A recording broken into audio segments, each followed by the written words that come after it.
All right, so the first skill that you're going to want to learn is how to load music into your DJ software. So if you know how to load music into your DJ software, then you could start DJing right away because you could play one song and then play the next song. And then the next thing that you're going to want to learn is how to do basic transitions. I'll leave links at the end of this video where I explain some easy and intermediate transitions that could keep you going from one song to another.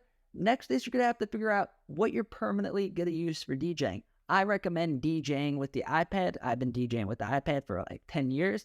But if you want to use a laptop, if you want to use CDJs, if you want to go another route, that's up to you. But choose your device because whatever you choose, you're going to be sticking with. And then also choose your software. I use DJ Pro.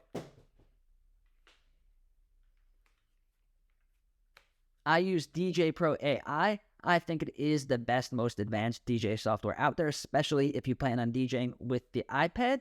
But test out the other DJ softwares and see which one's good for you.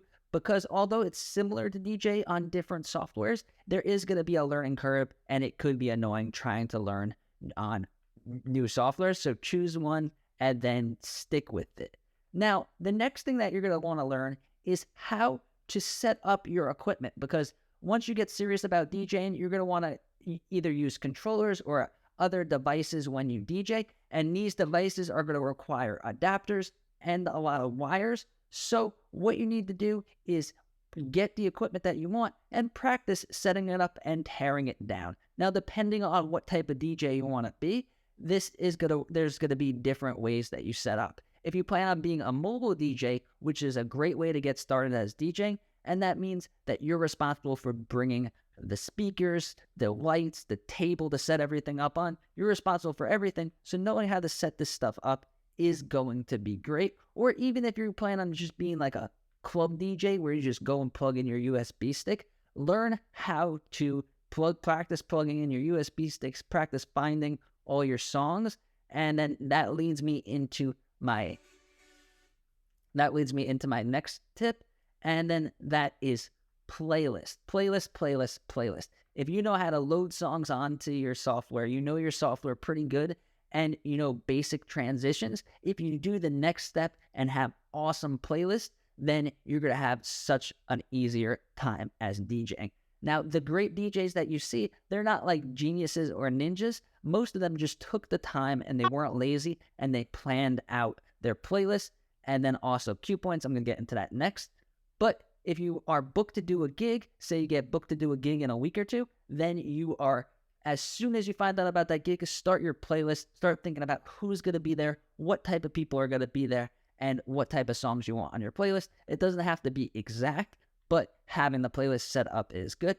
Next is going to be having your cue points and having your songs organized. So you could have each song in your library. You could go through it and put a cue point. A cue point is just like a marker from where you start the song or different markers in the song. So you could have one set for when you mix in and when you mix out.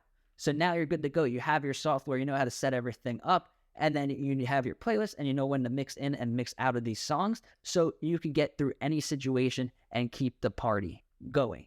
The next one's going to be learn to read the crowd. Now, this one is the hardest to get experience with because you actually have to DJ in front of people. And if you're not very good at DJing, then it's going to be hard to find people to DJ in front of. But this is why it's very important to get those gigs in the beginning. Those gigs, you're going to learn so much more in your first couple of gigs than you would practicing all your techniques in your bedroom for years and years. Once you get out there and see what works, what doesn't work, what that person looks like, do they look like they're going to like that song? Do they look like they're not going to like the song?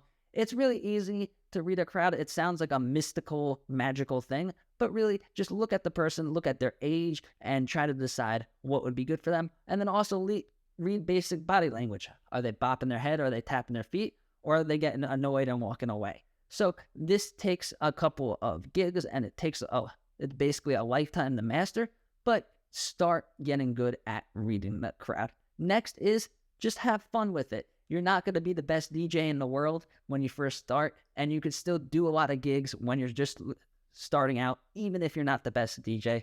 you can still do these gigs, make some money, and have people having a great time. So I hope you liked this video. So please subscribe to the channel and give this video a like.